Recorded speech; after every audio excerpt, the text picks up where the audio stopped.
السلام علیکم ورحمۃ اللہ وبرکاتہ۔ ان الحمدللہ والصلاۃ والسلام علی رسول اللہ، اما بعد۔ محترم ناظرین کرام اور عزیز طلبہ، تمرین الصرف کے اس درس میں آپ کا خیر مقدم ہے۔ آج ہم ایک نئی بحث شروع کریں گے اور وہ بحث ہے فعل مضارع۔ فعل مضارع سے متعلق اس سے پہلے آپ نے پڑھا کہ فعل کی 3 قسمیں ہوتی ہیں: فعل ماضی، فعل مضارع اور فعل امر۔ فعل ماضی کا بیان ہوا، اس کے کتنے صیغے ہوتے ہیں، ان کا کیا معنی ہوتا ہے، اور اسی طرح سے مثبت اور منفی، اور اسی طرح سے معروف اور مجہول۔ اس سے متعلق پوری ڈیٹیل اس سے پہلے جو دروس اس تعلق سے بیان کیے گئے اس میں بیان ہوا۔ آج ہم فعل مضارع سے متعلق بتلائیں گے۔ فعل مضارع جیسا کہ آپ کو معلوم ہے کہ ایسا فعل ہے جس کے اندر زمان حال اور استقبال، یعنی جو موجودہ زمانہ ہے اور آئندہ آنے والا جو زمانہ ہے، دونوں پائے جاتے ہیں۔ اور یاد رہے کہ اس کے لیے یعنی زمان حال اور استقبال دونوں کے لیے ایک ہی صیغہ کام کرتا ہے۔ یعنی حال کے لیے اور استقبال کے لیے ایسا نہیں ہے کہ الگ الگ صیغے ہوں، ایک ہی صیغہ دونوں کے لیے کام کرے گا۔ آئے بات سمجھ؟ تو یہ بات اچھی طرح سے آپ سمجھ لیجیے۔ جس طرح سے ماضی ہوتا ہے ایسے ہی امر ہے، تو یہ صرف ماضی پر دلالت کرے گا۔ یہ امر ہے تو اس کے اندر وہ امر والا معنی پایا جائے گا۔ لیکن فعل مضارع کے اندر حال اور استقبال دونوں زمانے پائے جائیں گے۔ امر یا ماضی کی طرح سے صرف ایک زمانہ نہیں بلکہ اس میں دونوں زمانے، دونوں کے لیے ہم استعمال کر سکتے ہیں۔ مثال جیسے ہمارے سامنے یہ پوری گردان میں نے آپ کے سامنے لکھی، یفعلو ایک صیغہ ہے، یہ باعث مذکر غائب، یفعلو یہ باعث مذکر غائب کا صیغہ۔ اب اس کا معنی اگر ہم کریں گے تو اس کا معنی ہوگا وہ ایک مرد کرتا ہے، یعنی زمانے حال میں کرتا ہے، یا کرے گا زمانے استقبال میں، یا کرے گا۔ تو یہ دونوں کے لیے ایک ہی صیغہ استعمال ہوا، یعنی وہ ایک مرد کرتا ہے، اس کے لیے بھی یہی ہے یفعلو۔ اور اسی طرح سے اگر کوئی یہ کہے کہ وہ ایک مرد کرے گا تو اس کے لیے بھی ایک صیغہ ہے یفعلو، یعنی وہ ایک مرد کرے گا۔ آئی بات میں؟ تو یہ ہے فعل مضارع، اسے کہتے ہیں فعل مضارع۔ اب یہاں بات یہ ہے کہ فعل مضارع ہم کیسے بنائیں گے، کس طرح سے ہم فعل مضارع بنائیں گے، تو آپ کو معلوم ہونا چاہیے کہ فعل مضارع فعل ماضی سے ہم آسانی سے بنا سکتے ہیں۔ فعل ماضی سے ہم آسانی سے بنا سکتے ہیں، اور اس کے لیے کیا کرنا ہوگا وہ میں ابھی آپ کے سامنے رکھتا ہوں۔ فعل ماضی جیسا کہ اس سے پہلے بتایا گیا آپ کے سامنے کہ جیسے فعلا ہے، مثال کے طور پر یہ فعلا یہ فعل ماضی ہے، اور اسی طرح سے پوری گردان فعلا، فعلو، فعلت، فعلتا، فعلنا، یہ پوری گردان دہرانے کی ضرورت نہیں۔ اگر ہمیں فعل ماضی سے مضارع بنانا ہے تو ایسی صورت میں ہمیں کیا کرنا ہوگا؟ سب سے پہلے یہ جو فا کلمہ ہے، اس فا کلمہ کو، یعنی فا جو پہلا حرف ہے، اس پہلے حرف کو ہم ساکن کر دیں گے۔ اس پہلے حرف کو کیا کر دیں گے؟ ساکن کر دیں گے۔ یہ ساکن ہو گیا ہے۔ اور یاد رہے کہ عربی زبان میں شروع میں ساکن پڑھنا مشکل ہوتا ہے، اس لیے اس سے پہلے ہم حروف مضارع کو داخل کریں گے۔ اس سے پہلے ہم حروف مضارع کو داخل کریں گے۔ حروف مضارع کتنے ہیں؟ 4 ہیں۔ حروف مضارع 4 اور وہ ہیں الف یا حمزہ، سے پہلے حمزہ، اسی طرح سے تا، اور اسی طرح سے نون، اور چوتھا ہے یا۔ یہ 4 حروف مضارع کہلاتے ہیں، یعنی حمزہ، تا، نون، یا۔ اس کا اینا اتینا، یا اردو میں آپ کہنا چاہیں تو اسے نیتا کہہ سکتے ہیں، نیتا. تو یہ حروف مضارع ہے، یہ حروف مضارع ہے. ان حروف کا مضارع کے شروع میں ہونا ضروری ہے. کوئی بھی مضارع اس وقت تک نہیں ہوگا جب تک کہ ان حروف میں سے کوئی حرف اس کے شروع میں نہ ہو. جیسا کہ سردان آپ کے سامنے ہے، ہر ایک میں ان میں سے کوئی نہ کوئی حرف ضروری ہے. تو بات یہ چل رہی تھی کہ فعل ماضی کا جو پہلا حرف ہے ہم اس کو ساکن کریں گے. ساکن کرنے کے بعد اس میں سے کوئی ایک جو بھی اس قاعدے کے مطابق لفظ وہاں بیٹھے گا اس کو ہم شروع میں داخل کر دیں گے. اب جیسے مان لیجیے یہاں ہے، ہم نے یہاں شروع میں یا کو بنا دیا، یہ ہم نے یہاں اس کے شروع میں داخل کر دیا اور اس پر فتحہ دے دیا. اب دوسرا کام، پہلا کام ہم نے یہ کیا کہ فا کو ساکن کیا، یعنی فا کرنا کو، اور اسی طرح سے حرف مضارع کو اس کے شروع میں، حرف مضارع مفتوح کو اس کے شروع میں داخل کر دیا. یا قاعدے کے مطابق مضموم، حرف مضارع مضموم یا مفتوح جو بھی قاعدے کے مطابق آئے گا اس کو ہم نے شروع میں داخل کر دیا. اور پھر اس کے بعد تیسرا کام ہمارا جو ہے وہ یہ ہوگا کہ لام کلمہ جو آخری حرف ہے اس پہ ضمہ دے دیا.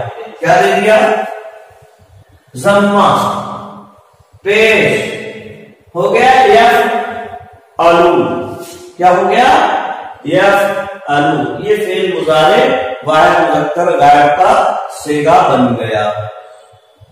آئی بات سمجھ؟ تو بالکل آسان ہے فعل مضارع بنانا. ماضی سے ہمیں فعل مضارع بنانا ہے، اور کیسے بنانا ہے کہ ماضی کا پہلا حرف جو ہے فا کلمہ اسے ساکن کر دیا، پھر فعل مضارع کے حروف جو ہیں ان میں سے ایک حرف شروع میں داخل کر دیا، مضموم یا مفتوح. اور مضموم کہا آئے گا، مفتوح کہا آئے گا، اس کی وضاحت بھی انشاءاللہ العزیز آئندہ دروس میں کی جائے گی. اور پھر کیا ہے، ہم نے آخری جو حرف ہے اس کو ضمہ دے دیا.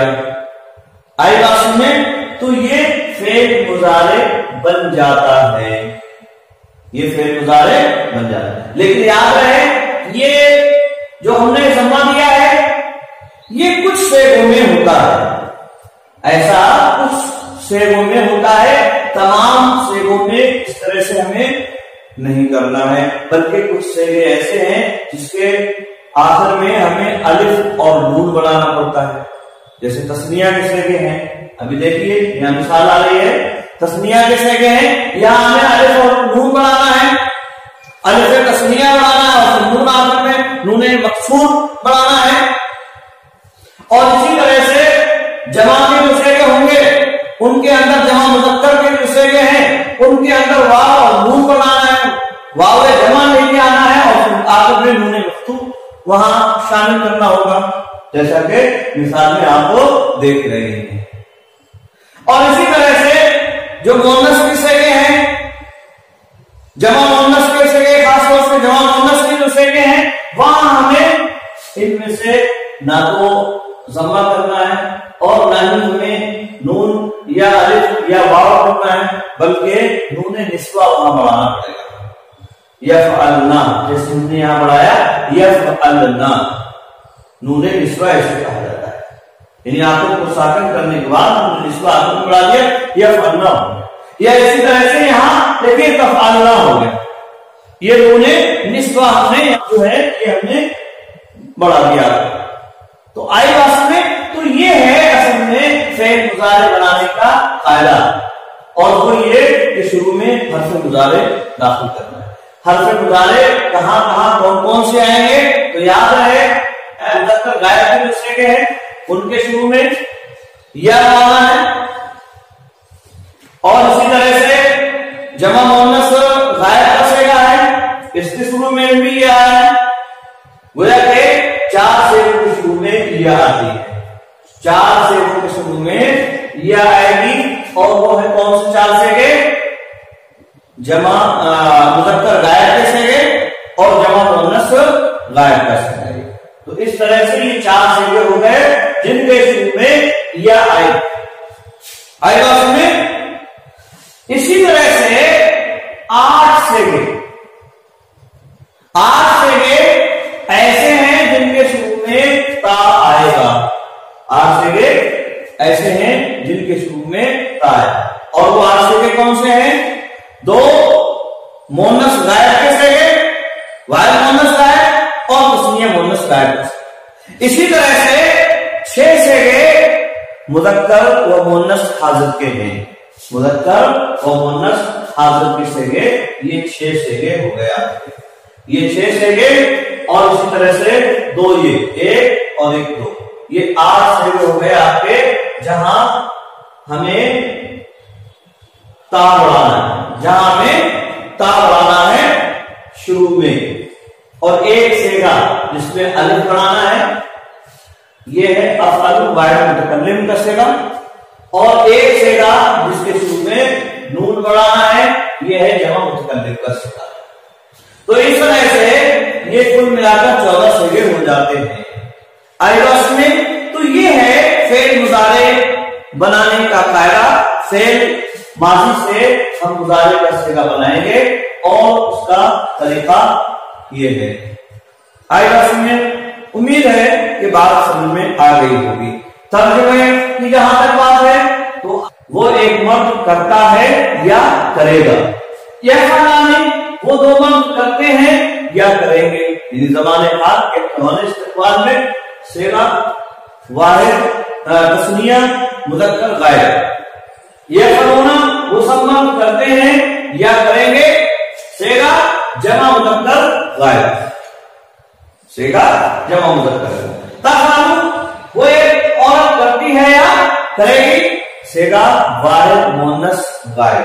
تفعلانے وہ 2 عورتیں کرتی ہیں یا کریں گی سیگا تسنیہ مؤنث غائب.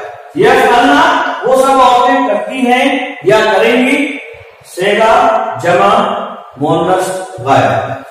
تفعلوا تو ایک مرد کرتا ہے یا کرے گا واحد مذکر حاضر. تفعلانے تم 2 مرد کرتے ہو یا کرو گے تسنیہ مذکر حاضر. تفعلون تم سب مرد کرتے ہو یا کرو گے سیگا جمع مذکر حاضر. تفعلینا تو ایک عورت کرتی ہے یا کرے گی سیگا واحد مؤنث حاضر. تفعلانے تم 2 عورتیں کرتی ہو یا کرو گی سیگا تسنیہ مؤنث حاضر. تفعلنا تم سب عورتیں کرتی ہو یا کرو گی سیگا جمع مؤنث حاضر. افعل میں کرتا ہوں یا کروں گا واحد متکلم. نفعل ہم کرتے ہیں یا کریں گے سیگا جمع متکلم. تو یہ ہے فعل مضارع سے متعلق آپ کے سامنے مختصر سے وقت میں یہ بات بتائی گئی کہ فعل مضارع کسے کہتے ہیں اور اس کے بنانے کا طریقہ کیا ہے. اسی طرح سے اس کا معنی اور مفہوم کیا ہوتا ہے یہ آپ کے سامنے رکھا گیا. آج کے لیے بس اتنا ہی. السلام علیکم ورحمۃ اللہ